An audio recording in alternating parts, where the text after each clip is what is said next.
Saya nak juga ambil kesempatan ini untuk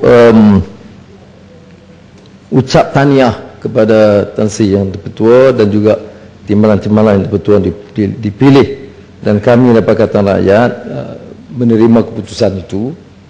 Walaupun saya nak jelaskan, memang sebelum ini kita usulkan bekas Hakim Mahkamah Persekutuan Datuk Kadir Sulaiman sebagai calon Yang Dipertua atau Speaker atas dasar mengembalikan kewibawaan Parlimen sebagai satu sistem yang bebas, dan pengendalian Parlimen itu kita anggap harus bebas, tidak mewakili kepentingan parti tetapi menjaga Parlimen.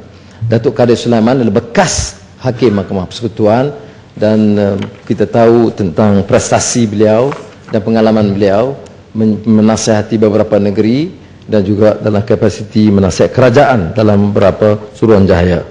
Tetapi yang kita harus tegur di sini atau sekurang-kurangnya Tan Sri Speaker dengan menteri yang baru ialah untuk mencari kaedah reform Parlimen ini. Speaker yang ada sejak 2008 telah mengumumkan hasrat beliau membawa beberapa perubahan reformasi Parlimen. Ini tidak berlaku sehingga akhir sidang Parlimen. Sekarang sidang Parlimen baru, maka harus ada kaedah-kaedah tertentu.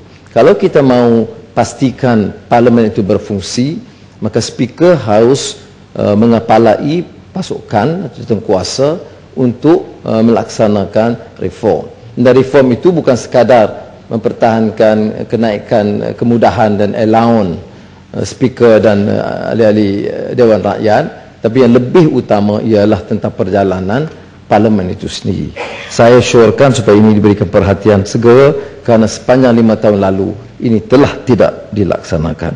Tapi saya harus secara objektif sambut baik ucapan ulung Speaker tak kala mengambil alih penerimaan jawatan yang mempertahankan semangat kebebasan dan kemurnian Parlimen, dan menjaga dan mengawal supaya tingkah laku ahli Parlimen sama daripada BN atau Pakatan Rakyat itu dikawal supaya tidak ada sikap yang dianggap keterlaluan.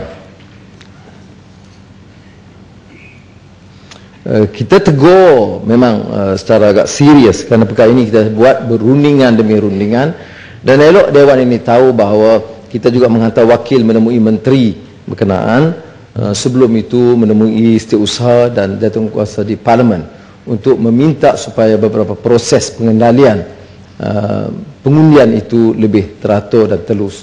Kalau di Parlimen sendiri pun tidak boleh kita jamin, ya semangat pindaan peraturan ialah undi sulit, walaupun disebut di situ ada tanda tangan, tetapi Parlimen setiausaha menambah dengan meletakkan nama untuk memastikan supaya tidak lari undi daripada BN. Tetapi saya ingin menegaskan bahawa kalau Parlimen sendiri pun tidak boleh jamin sistem pengundian yang sulit dan telus, maka kita boleh fahamlah perjalanan SPR. Jadi sebab itulah saya ingin usulkan prosedur 4 yang disebut dalam 4144 yang dibawa dalam perbincangan itu diperbaiki, supaya ahli-ahli dari kedua-dua pihak BN dan Pakatan Rakyat mendapat kesempatan untuk membuat pilihan yang sulit dan telus.